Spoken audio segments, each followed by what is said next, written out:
Hey there, welcome back once again. So, ഈ ഒരു ലെക്ചറിൽ നമ്മൾ കഴിഞ്ഞ വീഡിയോയിൽ പറഞ്ഞ പോലെ തന്നെ ഐ ഫ്രെയിംസിനെ കുറിച്ചിട്ടാണ് പഠിക്കാൻ പോകുന്നത്. ഓക്കെ, സോ എന്താണ് ഐ ഫ്രെയിംസ് എന്ന് പറയുന്നത്? നമ്മളൊരു വെബ് പേജിൻ്റെ അകത്ത് മറ്റൊരു വെബ് പേജ് കൊണ്ടുവരണമെങ്കിൽ അല്ലെങ്കിൽ ഒരു HTML ഫയൽ കൊണ്ടുവരണമെങ്കിൽ നമ്മൾ ഐ ഫ്രെയിംസ് യൂസ് ചെയ്യണം. ഓക്കെ, ഇപ്പോൾ കറൻ്റ്ലി ഒരുപാട് വെബ്സൈറ്റുകൾ ഐ ഫ്രെയിം ബ്ലോക്ക് ചെയ്തിട്ടുണ്ട്. ഇപ്പോൾ നമ്മൾ ഏതെങ്കിലും ബാങ്കിങ് വെബ്സൈറ്റുകൾ, അതിലേക്ക് തന്നെ ഗൂഗിളിൻ്റെ ചില പേജസ്, അതുപോലെ തന്നെ നമ്മൾ ഏതെങ്കിലും എഡ്യൂക്കേഷൻ വെബ്സൈറ്റുകളൊക്കെ എന്ത് ചെയ്യാം, ഇപ്പോൾ യുഡുമി തന്നെ നമ്മൾ ഐ ഫ്രെയിംസിലേക്ക് ലോഡ് ചെയ്താൻ ശ്രമിച്ചു കഴിഞ്ഞാൽ വരത്തില്ല.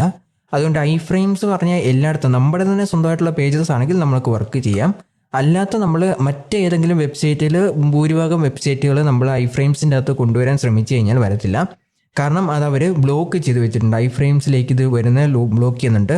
കുറേ ഫ്രോഡ് ആക്ടിവിറ്റീസൊക്കെ നടക്കുന്നതുകൊണ്ടാണ് ഐ ഫ്രെയിംസിലേക്ക് വരാനായിട്ട് ബ്ലോക്ക് ചെയ്ത് വെച്ചിട്ടുണ്ട്. ഓക്കെ, സോ ഇൻ കേസ് നിങ്ങളിപ്പോൾ google.com അല്ലെങ്കിൽ ഏതെങ്കിലും ഒരു വെബ്സൈറ്റ് ഐ ഫ്രെയിമിലേക്ക് ലോഡ് ചെയ്യാൻ ശ്രമിച്ചു കഴിഞ്ഞാൽ അത് വന്നില്ലെങ്കിലും അത് ഐ ഫ്രെയിംസിൻ്റെ കുഴപ്പമല്ല, ആ ഒരു വെബ്സൈറ്റിൻ്റെ സെക്യൂരിറ്റി ഇഷ്യൂസ് കൊണ്ടാണ് വരാതിരിക്കുന്നത്. ഓക്കെ, സോ നമുക്ക് ഐ ഫ്രെയിംസ് എങ്ങനെയാണ് ക്രിയേറ്റ് ചെയ്യുന്നത് നോക്കാം. ഐ ഫ്രെയിംസിന് ക്രിയേറ്റ് ചെയ്യാനായിട്ട് ഐ ഫ്രെയിം എന്ന് പറഞ്ഞ ടാഗാണ് യൂസ് ചെയ്യുന്നത്.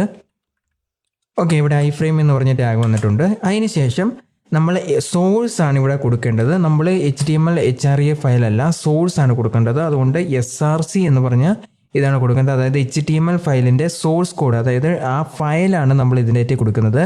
അല്ലാതെ ഒരു HTML ഡോക്യുമെൻറ്റിൻ്റെ ലിങ്ക് അല്ല നമ്മളിവിടെ കൊടുക്കേണ്ടത്. ഓക്കെ, സോ SRC ആണ് നമ്മൾ ഉപയോഗിക്കേണ്ടത്. SRCയിൽ നമ്മളിപ്പം ഈ ഒരു ഫയൽ ഡയറക്ടറി പോയി കഴിഞ്ഞാൽ index.html എന്നൊരൊറ്റ ഫയൽ മാത്രമേ ഉള്ളൂ. നമുക്ക് വേണമെങ്കിൽ പുതിയൊരു ഫയൽ HTML ഫയൽ ക്രിയേറ്റ് ചെയ്യാം. Let's create A new HTML file. data.html എന്നാണ് ഞാൻ ജസ്റ്റ് നെയിം കൊടുക്കുന്നത്. എന്നിട്ട് ഇതിൻ്റെ അകത്ത് ജസ്റ്റ് ഒരു സാമ്പിളായിട്ട് ഞാനൊരു കണ്ടൻറ് ആഡ് ചെയ്യാൻ പോവാണ്. ഓക്കെ, ഇതിൻ്റെ അകത്ത് നമുക്കൊരു ഹെഡിങ് ആഡ് ചെയ്യാം. ഹലോ വേൾഡ് H1 കൊടുത്തിട്ട്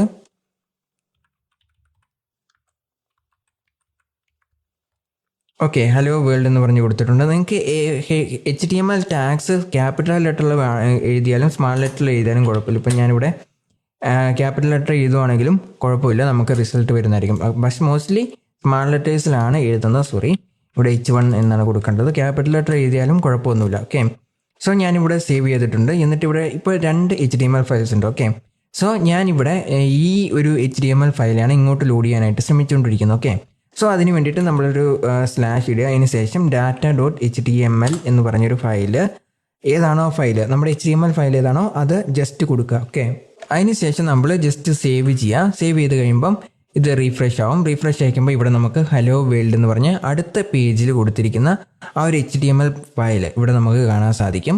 അതുപോലെ തന്നെ നമുക്കിതിൻ്റെ മറ്റ് ആട്രിബ്യൂട്ട്സ് ആണ് ഇതിൻ്റെ ഹൈറ്റും വിഡ്ത്തും. നിങ്ങൾക്ക് അറിയാവുന്ന പോലെ തന്നെ നോർമലായിട്ട് നമുക്കിതിൻ്റെ അകത്ത് ഹൈറ്റ് എത്ര വേണമെങ്കിൽ അത് കൊടുക്കാൻ സാധിക്കും. ഹൈറ്റ് നമ്മൾ PXലാണ് കൊടുക്കുന്നത്. ഇപ്പോൾ 200 PX എന്ന് കൊടുക്കുകയാണെങ്കിൽ 200 വരും. അതുപോലെ തന്നെ വിഡ്ത്തും നമുക്കിവിടെ കൊടുക്കാവുന്നതാണ്. ഓക്കെ, വിഡ്ത്തും ഞാനിവിടെ കൊടുക്കുവാണ്. അതും ഒരു 200 PX എന്ന് പറഞ്ഞ് കൊടുക്കുവാണ്. സേവ് ചെയ്യണം. ഓക്കെ, ഇതുപോലെ നിങ്ങൾക്ക് എന്ത് ഹൈറ്റും വിഡ്ത്തും ഇതിന് ഡിഫൈൻ ചെയ്യാവുന്നതാണ്. അതുപോലെ നമുക്ക് സ്റ്റൈൽ ടാഗും ഉപയോഗിച്ചിട്ട് ഹൈറ്റും വിഡ്ത്തും ഡിഫൈൻ ചെയ്യാവുന്നതാണ്. സ്റ്റൈൽ ടാഗ് ഉപയോഗിച്ച് സ്വന്തമായിട്ടൊന്ന് ചെയ്ത് നോക്കുക. നമ്മൾ ഇതിനു മുമ്പ് സ്റ്റൈൽ ടാഗ് ഉപയോഗിച്ച് എങ്ങനെയാണ് കൊടുക്കുന്നതെന്ന് കാണിച്ചിട്ടുണ്ടായിരുന്നു. അതായത് സ്റ്റൈൽ എന്ന് പറഞ്ഞ ആട്രിബ്യൂട്ട് ഉപയോഗിച്ചിട്ട് CSS കോഡ് അതിൻ്റെ അകത്ത് ടൈപ്പ് ചെയ്യുന്ന പോലെ കാണിച്ചിട്ടുണ്ടായിരുന്നു. അപ്പോൾ അതൊന്ന് ട്രൈ ചെയ്ത് നോക്കാം. ഓക്കെ, ഇനി ഇതിന് വേണമെങ്കിൽ നമുക്കൊരു ടൈറ്റിലും കൂടെ വേണമെങ്കിൽ കൊടുക്കാം. ഉദാഹരണത്തിന് ഓക്കെ, ടൈറ്റിൽ എന്ന് കൊടുത്തിട്ട്